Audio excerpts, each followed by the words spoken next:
So, I've talked extensively about my thoughts on the third arc, and specifically on the Breath of Evil, plenty of times. I'm pretty proud of this video, and I stand by everything I said in it. But one thing I didn't really touch on was just how scary the Breath of Evil could have been. Yes, I wish it had never been introduced in the series and subbed for an actual villain, and I still think the climax with Cottonmouth was a letdown, but it's been on my mind lately, and here's the thing. The idea isn't bad, just the execution. I mean, we are getting into full-on body horror territory here in a soft, sneaky way. I mean, the plant grew through their brains and, mixed with their intellect somehow? This whole concept is like some kind of eldritch horror thing. And I think if Tui had spent more time developing it instead of throwing it at us so late, it could have been a really cool move on her part.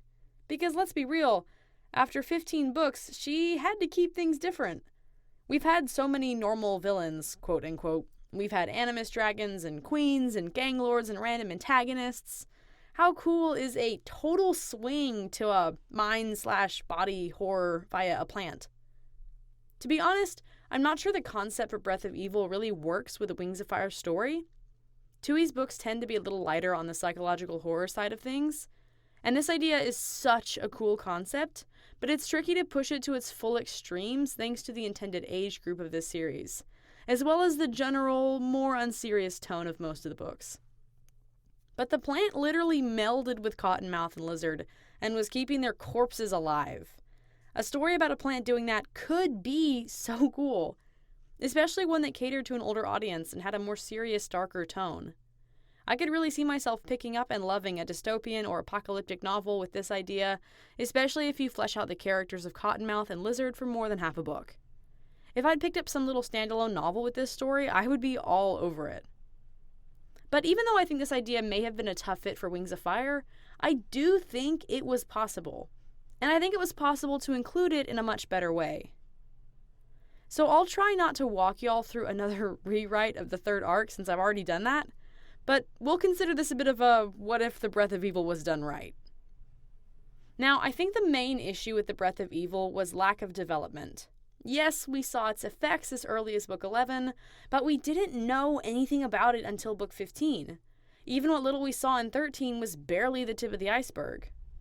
I still kind of feel like Wasp was meant to be the overarching villain, with the Cottonmouth plotline being retconned in at the last minute.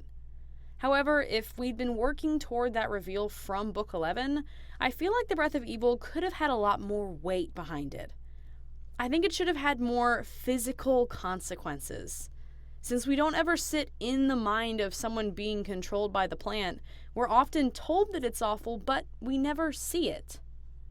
But imagine if the plant grew into its victims. If it was styled more like a parasite, leeching from its host until it kills them like Lizard and Cottonmouth. It would be kind of cool too if you couldn't actually survive long once you were infected by the plant. Say a few months at most. So you wouldn't be able to infect everyone or they'd all die. That would have kept the mind control thing from being so OP. If Wasp could only control the dragon she infected for so long, she'd have applied that power very differently. But how would Wasp have stayed alive for so long and used the plant to her advantage? Well, in the book, a quirk of her own personal venom allowed her to use the mind control for herself. I'd do something similar. Say her venom was toxic to the plant, enough to keep it from really spreading and gaining control of Wasp and causing her death. Maybe it only sprouts in the actual infection wound and is kept at bay by that toxin in her body. Meanwhile, she uses it to control certain dragons until they die, using it for political gain or to take out enemies. How obvious is the infection? Dealer's choice, I suppose. It could be sort of like similar to Hanahaki, which is a fictional thing where you cough up petals if you're in love, unrequited love. Or it could be more obvious, with plants literally growing from the dragon's scales, pushing up from inside them until it chokes them out. See? Do y'all see why this is a little much for Wings of Fire book? Oh, but these books are plenty violent and grim in other places. Yeah, sure, but this could be taken to an extreme, and it would be cool, and not at all appropriate for children. Actually, I think I know why this is on my mind. I'm reading a really grim sci-fi series right now, and it is messing with my brain. Anyhow, Giving it a more immediate physical aspect helps show us that it's scary. Not to mention, we would see the reaction of those infected dragons. The fear, the pain, the confusion of not knowing who's in control of your own body. I think it'd be cool if Wasp thinks she's pulling the strings, but really she's being influenced by the plant itself. Not fully controlled, but subtly manipulated. I think for this to work, you have to give the plant some kind of sentience, but I do think that could be done, just maybe not within the rules of Wings of Fire's world building.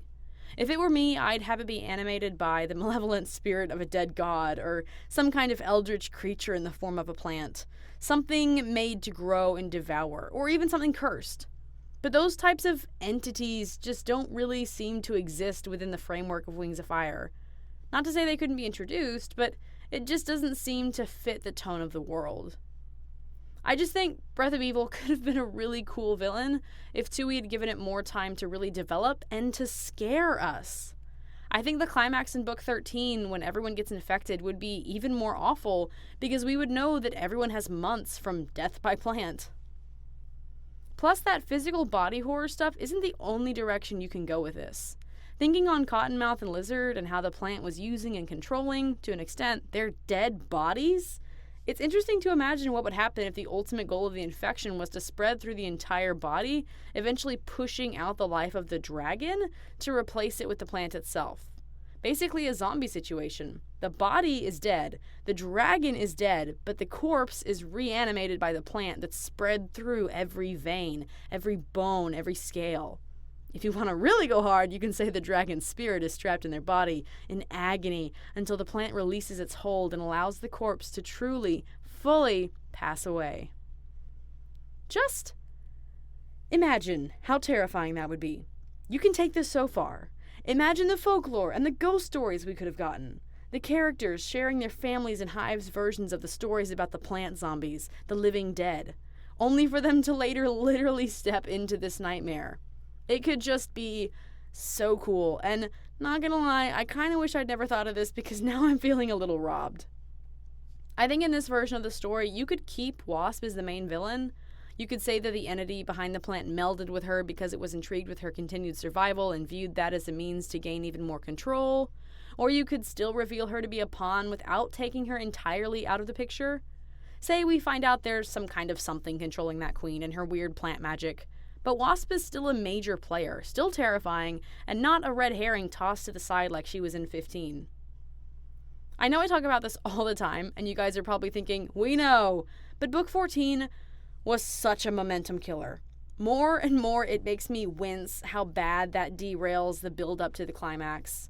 We cut from Wasp being the big bad to something totally different, and by the time we get back, we don't even see Wasp. We cut to a new villain we've never even heard of, and Wasp is taken care of off-screen. I think it's fine to have a secret hand moving pieces behind the scene if you do it right. Allude to them during the build-up, so during rereads, your victims, readers, smack themselves in the foreheads and go, oh, this was so obvious. And don't throw away your other antagonists as soon as you reveal the mastermind, because tossing Wasp like that cheapened 3 books worth of fear. Okay. I think I've got my thoughts on the Breath of Evil out of my system.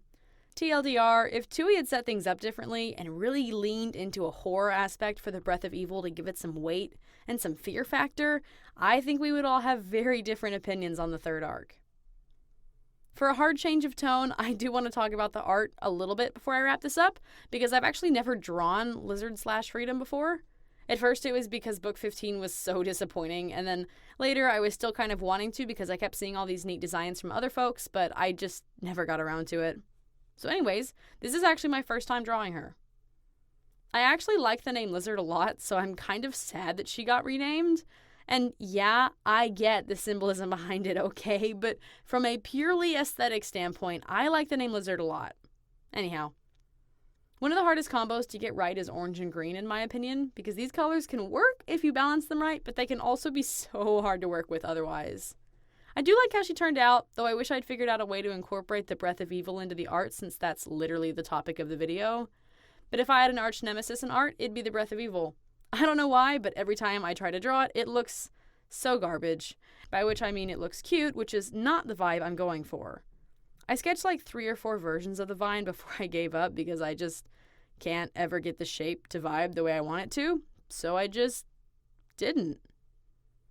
One thing I did enjoy about Lizard's inclusion in the story, the only thing, was the little peek we got into the truly ancient Pyrian history and the older versions of the tribes we know and love today.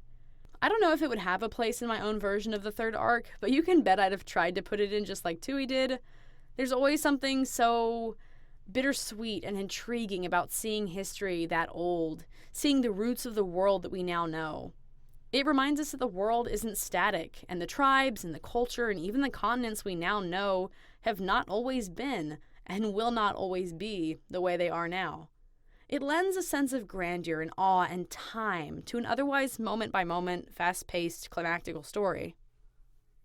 Anyways, I think that's about enough from me on this topic. As always, I am interested in what y'all have to say on this matter. Do you think there's a version of the Breath of Evil concept that could be terrifying and interesting? Or do you think we should have stuck with simple dragon villains? Have you ever thought about this before? I have to say, this is the first time I've really thought about the fact that the sentient plant thing actually could have been kind of cool. If you enjoy hearing me complain about the third arc and offer solutions, I do have a video up where I talk about how I would rewrite the entire third arc. And if you watch pretty much any video where I talk about these books, you're sure to hear my opinion on it. There's a link to my rewrite video in the description though, so check it out if you're interested. There are also links in the description to my DeviantArt where this art is posted, and my store where you can buy Cool Wings of Fire merch and support me as an artist. Thank you all for watching, and please have a blessed rest of your day.